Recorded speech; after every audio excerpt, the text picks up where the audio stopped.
Selamat pagi teman-teman semua. Bismillahirrahmanirrahim. Assalamualaikum warahmatullahi wabarakatuh.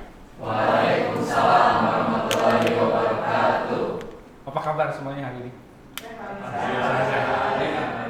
Harus sehat. Teman-teman, hari ini kita coba untuk melanjutkan kembali apa yang sempat tertunda pada pertemuan beberapa minggu yang lalu. Pada beberapa pertemuan yang lalu, mata kuliah seni pemeranan ini saya pernah mengatakan bahwa pada akhirnya seni pemeranan ini tidak hanya melulu membicarakan bagaimana seseorang bermain peran, bagaimana seseorang menjadi orang lain, tetapi sebetulnya seni peran ini lebih mengarah pada bagaimana kita memaknai manusia. Saat kita mengatakan bahwa aktor itu manusia, maka kemudian seni pemeranan itu memang memiliki relasi dengan manusia. Kecuali kalau misalkan film animasi misalkan. Kalau film animasi berarti pemainnya adalah animasi. Di sini siapa animasi? Pemainnya adalah animator. Si karakternya bukan manusia, bukan? Bisa manusia? Bisa hewan? Paling tidak, seni pemeranan ini seringkali dikait-kaitkan dengan manusianya. Jadi kalau kita melihat sebuah film atau pertunjukan teater yang semua pemainnya adalah manusia, maka ilmu pemeranan ini dikaitkan dengan mereka. Itu. Setidaknya itu yang kemudian akan kita coba bahas barangkali dari pertemuan awal sampai akhir nanti. Seperti yang saya bicarakan di awal pertemuan kita, bahwa di ujung semester ini kita akan mencoba membuat sebuah implementasi dari materi pemeranan ini dengan membuat sebuah semacam performance. Jadi teman-teman akan mencoba mengintegrasikan antara seni peran di film dan seni peran di staging. Menarik kan? Jadi kita akan mencoba sebuah simulasi pertunjukan yang berbasis seni peran melalui basis staging dan film. Karena kita kan anak-anak film. Nah, tapi sebelum itu, minggu lalu saya pernah bilang bahwa modal seorang aktor itu adalah, ada yang tahu? Masih ingat?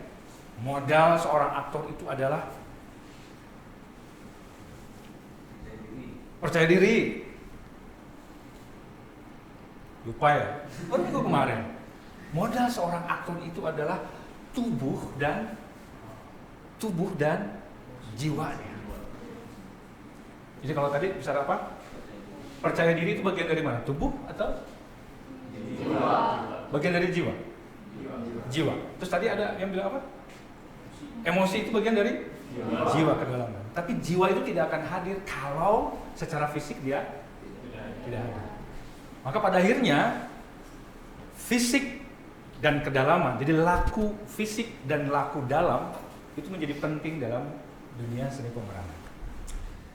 Nah, teman-teman, minggu lalu juga saya pernah bilang bahwa ada 3 hal bagi seorang aktor. Maka aku diri, aku aktor, dan aku peran. Maka dalam tubuh aktor ini misalkan itu akan membicarakan siapa dia, siapa yang akan dia mainkan, tapi modal untuk memainkan seorang peran adalah dia harus menjadi aktor. Jadi aku diri adalah aku sebagai Deddy Warsana, aku aktor adalah Deddy Warsana yang ditempa dirinya sendiri menjadi aktor, maka ada olah tubuh, olah sukma, olah vokal, dan sebagainya. Ketika elemen-elemen itu kuat, maka aku siap menjadi aku peran, maka aku siap mendapatkan peran untuk aku mainkan. Kan gitu ya? Nah, barangkali hal-hal dasar itu di situ. Nah, sekarang teman-teman, saya akan menjelaskan lebih lanjut apa itu sesungguhnya seni peran, atau apa itu sesungguhnya seorang aktor. Apa yang mesti dilakukan oleh seorang aktor. Dalam buku Stanislavski, yaitu dia mengatakan bahwa seorang aktor harus memiliki persiapan-persiapan tertentu. Dia bilang basic, back to zero, kembali ke nol.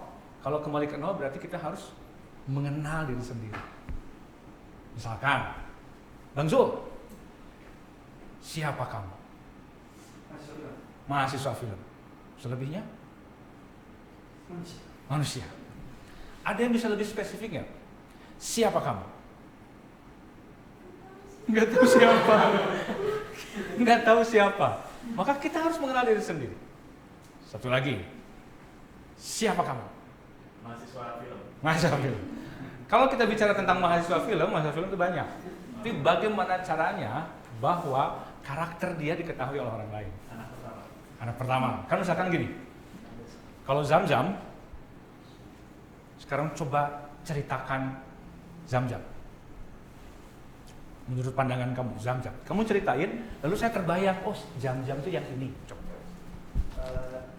Zamzam secara fisik berambut panjang, Yes. berikal, rambutnya, terus memiliki jenggot dan kumis. Untuk perawakannya agak sedikit kekar. Tingginya sekitar 167 cm mungkin. Terus kalau misalnya ke kampus punya gaya khas tersendiri. Oke. Gayanya seperti apa? Mungkin gayanya lebih ke apa ya? Nyentrik. Nyentrik. Oke. Sekarang mana temannya Zamzam lagi? Apakah Zamzam sudah tergambar berdasarkan apa yang sudah dijelaskan oleh temanmu? Sudah lumayan jawab. Tapi kebanyakan dalam sisi fisik. Dalam seni peran, kedalaman peran itu penting. Jadi kedalamannya paling penting. Misalkan Zamzam orangnya pemarah. Sedikit-sedikit dia marah. Brengsek lo. Sedikit-sedikit itu akan menjadi karakter kan dalam beberapa contoh misalkan dalam acara-acara televisi misalkan gitu. Ada yang adegan yang maaf, saya itu mau ke sana lagi. Oh, maaf. Nah, kata maaf itu menjadi karakter dia. Nah, secara kasat mata seperti itu. Nah, teman-teman begini. Saya akan mencoba, hari ini materinya adalah saya akan sedikit menjelaskan langkah dalam sistem Stanislavski. Minggu yang lalu saya sempat menyebutkan Stanislavski. Stanislavski itu adalah bapaknya pemeranan di seluruh dunia. Bahkan film-film Hollywood sampai hari ini menggunakan sistem Stanislavski bagi aktor-aktornya. Contoh misalkan, saya sempat menjelaskan ke teman-teman. Teman-teman tahu film The Jack Sparrow, Pirate of Caribbean, Johnny Depp yang bermain. Kalian tahu bahwa Jack Sparrow itu adalah bajak laut dari Laut Karibia. Karakter yang kemudian dalam novelnya kita berpikir bahwa orangnya tinggi, besar, hitam, gitu ya. Tiba-tiba dimainkan karakternya oleh Johnny Depp yang tubuhnya tidak kekar, ya mukanya ganteng, kemudian pakai jenggot juga jam-jam gitu. Lalu kemudian dia lebih seperti oleng, seperti yang mabuk ya kan. Terus ngomongnya agak lebih mendayu. Kalian tahu proses kreatif Jack Sparrow atau Johnny Depp dalam mendapatkan karakter itu? Johnny Depp itu hampir sekian bulan dia belajar memahami bagaimana menjadi seorang nahkoda kapal. Dia orang yang tidak pernah sering naik perahu.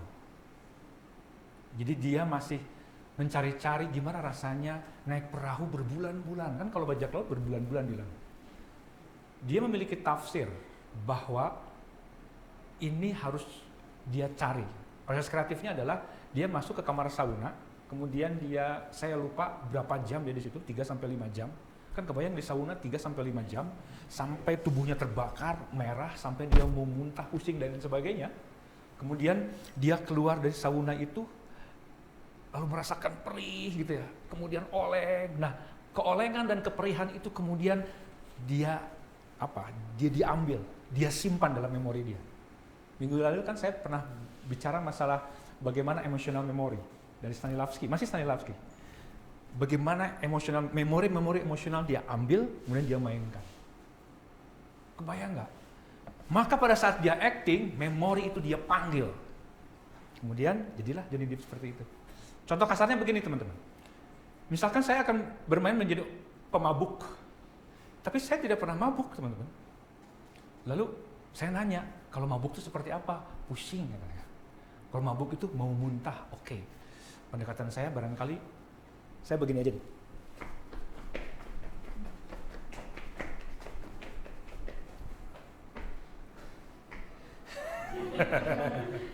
Selamat malam. Kataku sekali lagi selamat malam. Nah, pusingnya mulai hilang nih. Jujur nih, pusingnya mulai hilang. Tapi kemudian saya akan menyimpan tubuh saya yang pusing tadi. Itu yang dilakukan oleh Johnny Depp. Luar biasa bukan? Oke, sekarang kita ke sini. Teman-teman, untuk menjadi aktor yang baik, Stanislavski bilang bahwa harus menjawab 7 pertanyaan ini. Tapi syaratnya, kamu harus mendapatkan dulu karakter yang akan kamu mainkan. Kamu mendapatkan naskah. Maka kemudian analisa naskah itu dengan 7 pertanyaan ini. Yang pertama, siapa aku? Di mana aku? Kapan peristiwa ini terjadi? Apa yang aku inginkan? Kenapa aku menginginkan itu? Bagaimana aku bisa mendapatkan itu? Apa yang perlu aku atasi? Kira-kira dari 7 pertanyaan itu, ada sesuatu yang ingin kalian respon nggak? Kira-kira apa? Secara acak, secara liar aja. Misalkan, berbicara masalah siapa aku, kira-kira apa yang mesti kita analisa dari karakter yang kita akan mainkan? Siapa aku? Akunya bukan aku sebagai Deddy Warsana, tetapi aku sebagai si tokoh yang ada dalam naskah tersebut. Misalkan Jack Sparrow, misalkan. Siapa Jack Sparrow? Kenapa saya bilang siapa aku? Karena aku akan menjadi Jack Sparrow. Jadi siapa aku? Maka bayangkan Jack Sparrow kemudian masuk ke dalam aku, sehingga aku mengatakan siapa aku sebagai Jack Sparrow. Artinya kita akan bicara masalah biografi. Siapa dia? Maka kita harus membongkar itu. Jadi kalau ada film memainkan Soekarno misalkan, berarti pemain yang memainkan Soekarno harus tahu betul siapa Soekarno. Sampai hal-hal yang paling terkecil, sampai cara ngomongnya, sampai gaya tubuhnya, gestikulasinya, itu harus tahu. Di mana aku, berarti ngomongin tentang waktu dan peristiwa. Kayaknya teman-teman, gestur tubuh mahasiswa tahun 66 itu akan berbeda gestur tubuh dengan mahasiswa tahun 2025. Bener nggak sih? Saya punya cerita yang lucu, bagi saya lucu. Saya sering membuat sebuah games dengan keluarga, dengan keponakan-keponakan saya. Ini mau ngomongin masalah generasi ya. Kemudian ada permainannya gini, misalkan tutup mata, antara paman, keponakan itu ngumpul ya di keluarga. Terus kemudian coba sekarang gerakan sepak bola, semua kayak gini, kan gitu. Semuanya nutup mata. Yang lucu saya bilang gini, satu kali soalnya begini, coba gerakan mencuci. Gerakan mencuci seperti apa? Oke, macam-macam bukan? Nah, kalau ponakan saya usia SMP, orang lain begini. Jadi pamannya, ibunya begini. Kalau dia gini, dia sendirian. Orang lain begini, dia begini. Tapi kan nggak ada yang salah. Ketika semua orang ketawa, kenapa kamu kayak begini? Kan aku di mesin cuci. Artinya ngomongin generasi, itu akan berbeda tafsir. Maka tafsir itu harus disamakan dulu. Jadi ketika kita membaca naskah, tafsirnya aku samakan dulu. Karena karakter ini dimainkan oleh saya dan dimainkan oleh Zamzam misalkan, itu tafsirnya akan berbeda. Barangkali bajak laut versi saya dengan bajak laut versi Zamzam itu akan berbeda. Di mana ruang peristiwanya? Itu penting. Kemudian kapan terjadi? Ini ngomongin ruang peristiwa ya. Kapan itu barangkali ya tadi itu. Tentang geografi, tentang kan barangkali kalau kita ada yang begini. Gaya begini nih, gaya aku nggak tahu. Ini mah gaya barat, bener nggak? Pemain sepak bola kan orang Italia kan begini tuh, orang India. Kita cobain begitu, kayaknya nggak cocok buat kita. Jadi kalau ada anak muda ngobrol misalkan dengan saya sebagai generasi lama, kemudian dia bilang, kamu kemana aja? Itu perasaan kalau generasi saya, ngeledek dia, nggak sopan dia. Tapi kalau bahasa anak zaman sekarang, barangkali begini adalah satu ungkapan dari dalam. Karena barangkali serapan informasinya begitu. Nah, teman-teman, kalau kita ngomongin apa yang aku inginkan, kenapa menginginkan itu, bagaimana aku bisa mendapatkan itu, ini lebih bersifat ke motif, ke motivasi. Motif itu bukan yang dimaksud motif batik misalkan, bukan ya, tapi motif itu motivasi. Kan saat kemudian, kenapa kalian kuliah? Pasti punya motivasi, bukan? Motivasinya ingin jadi pintar ada. Tapi kalau ada yang kuliahnya karena terpaksa, saya ingin menyenangkan ibu. Artinya ada motif tuh. Lantas bagaimana dia melaksanakan motif itu? Karena motif dalam ilmu pemeranan adalah yang mendorong seseorang melakukan action. Seseorang melakukan action itu dari motifnya. Nah, sekarang kita akan melakukan itu ya. Apa yang perlu aku atasi? Biasanya itu terkait dengan antagonis. Antagonisnya siapa? Saat aku akan memperjuangkan Virgi untuk menjadi istriku, kemudian Zul juga mencintai Virgi, berarti saya memperjuangkan Virgi, lalu ada saingan yang harus kuatasi. Kan gitu ya? Nah, sekarang begini, ngomongin motivasi ya teman-teman. Atau sampai sini dulu ada yang ditanyakan? Belum ya? Oke. Kalau tidak sekarang begini.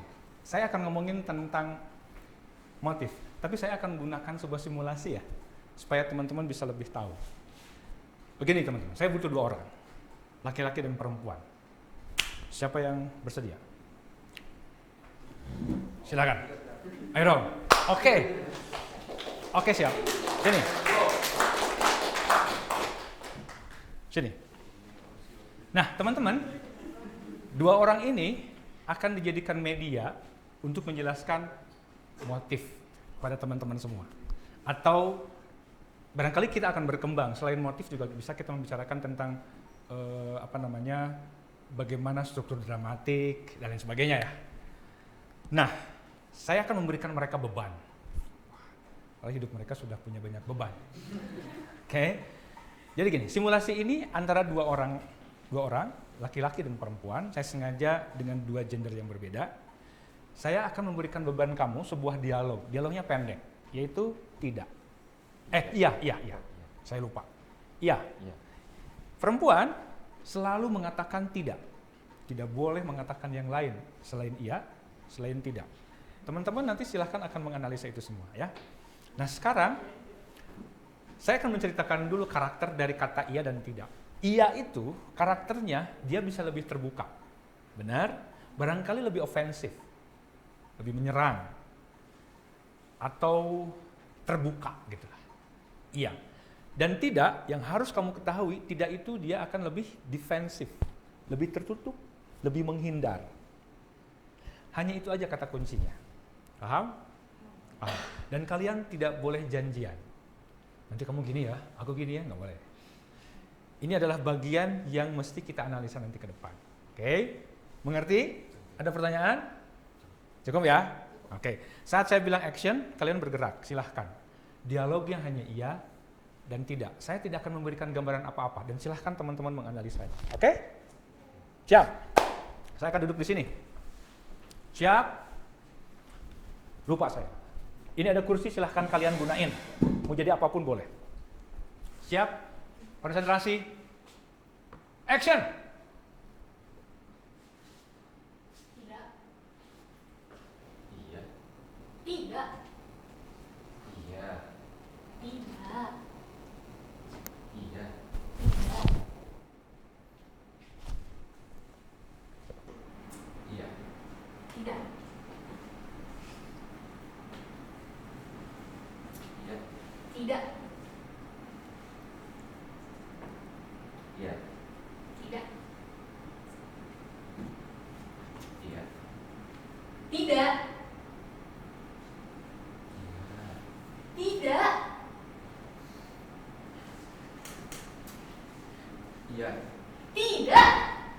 Iya. Tidak. Iya. Tidak.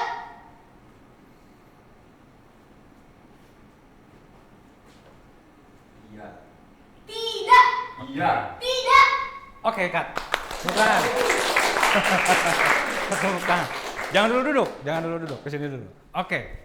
Sekarang saya pengen tanya ke teman-teman semua. Apa yang teman-teman lihat? Ini kayak si cowok mergokin si cewek selingkuh. Mergokin si cowok, cewek selingkuh oleh cowoknya. Oke, menarik ya. Tapi saya ingin bertanya lebih lanjut. Dari mana kamu melihat ada perselingkuhan? Coba. Yang pertama yang pas si cewek duduk itu kayak dia capek gitu, kayak pertama si cowok datang kan nih kayak kamu selingkuh ya.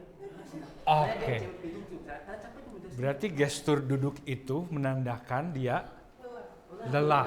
Oke. Itu tafsir, teman-teman. Coba ada yang lain.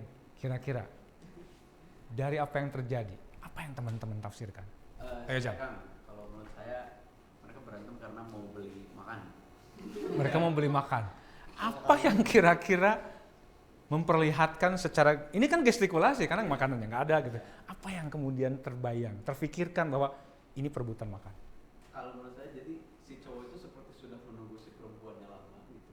Terus ketika si perempuannya duduk, tiba-tiba dia marah sendiri. Makanya di akhir itu saya rasa kayak jadi berantemnya itu berantem soal makan. Jadi gak?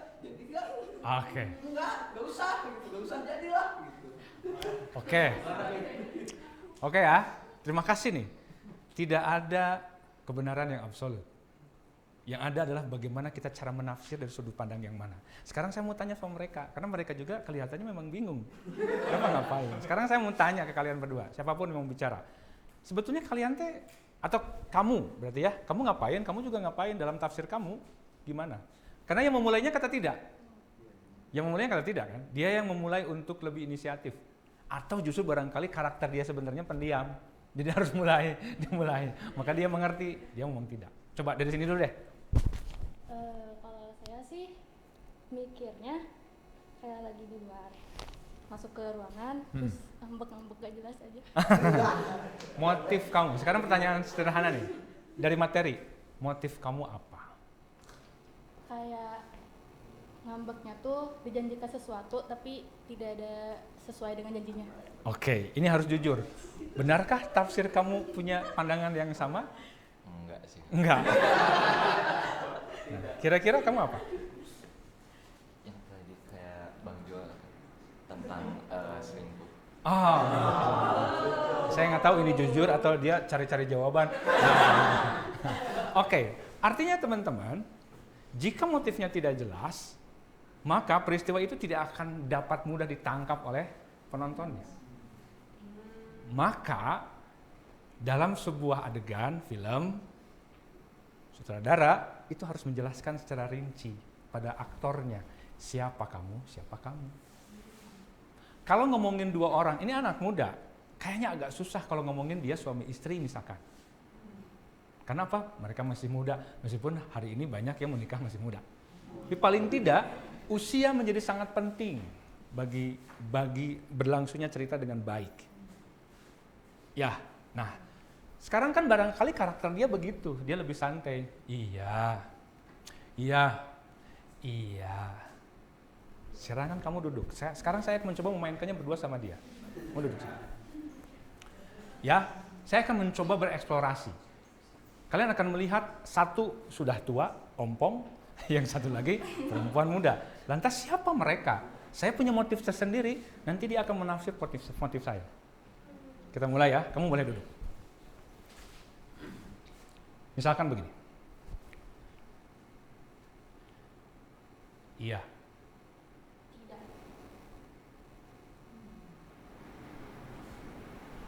Iya. Tidak. Iya. Tidak. Iya. Tidak. Iya. Tidak. Iya. Tidak. Iya. Tidak. Iya. Iya. Tidak. Iya. Tidak. Tidak.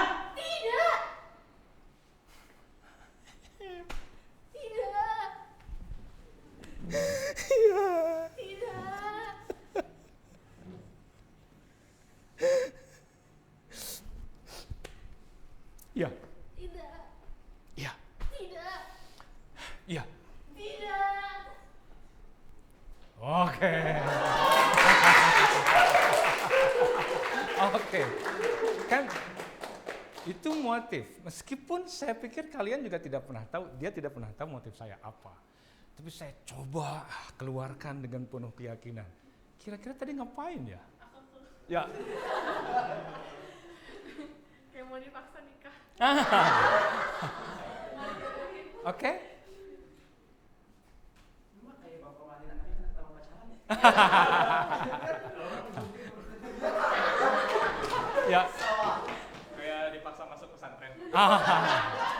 Oke. Motif saya itu anaknya hamil. Tadi siapa yang bilang?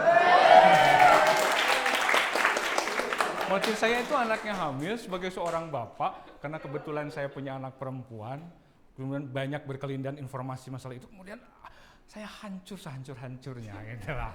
Itu namanya. Tapi paling tidak tafsir itu ada mengena di salah satu dari teman-teman. Tapi kan itu tidak jauh berbeda dengan tadi punya Firgi itu apa tadi? Ada dipaksa jodoh. Dipaksa jodoh gitu. Karena barangkali saya juga kebayang barusan, oh barangkali saya punya hutang, si anaknya harus dijodohkan, kemudian saya pun tidak bisa melakukan apa-apa karena yang dijodohkan dengan pimpinan saya. Saya bisa dipecat dengan itu. Artinya itu kan bisa jadi macam-macam, tapi paling tidak itulah motif. Setiap apa yang kamu lakukan di depan kamera, orang akan melihat, maka seorang aktor harus merasakan dari atas sampai bawah tubuhnya harus seperti apa. Saya teringat dengan aktor lama namanya Marlon Brando. Para penganalisa keaktoran dia mengatakan bahwa Marlon Brando itu adalah aktor yang hebat, yang baik, bahkan sampai sekarang belum ada yang bisa mengalahkannya karena dia bisa berakting dari ujung rambut sampai ujung kaki. Kebayang nggak pujian itu? Sampai ujung rambut bisa berakting.